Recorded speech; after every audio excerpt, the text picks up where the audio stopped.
Hi, I'm Ben Sass, and this is my boy Breck. And I have no idea how long he's going to stay with us here, but since this is about the babies, let's give it a try.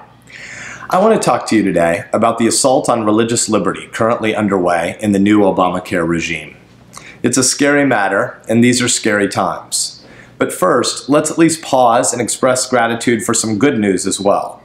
This year, as we mark the 41st anniversary of Roe v. Wade, the years of faithfulness by the foot soldiers in the pro-life movement are finally beginning to bear some fruit.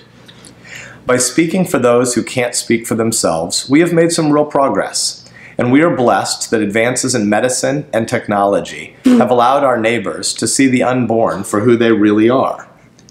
The life inside a mother's womb is not just a blob of cells, but a child created in the image of God.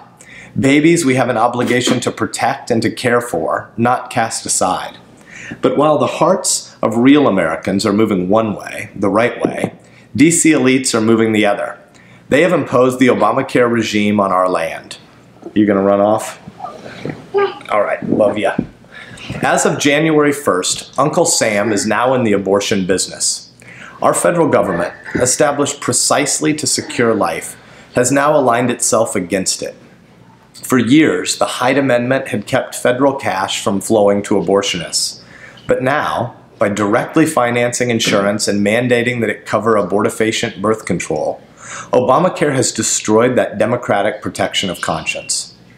Worse, religious employers are being forced to pay for services that they believe are immoral. Forced by the government. The phrase Obamacare versus Sisters of the Poor, Little Sisters of the Poor, sounds like it should be the start of some sort of joke, a skit on a comedy channel.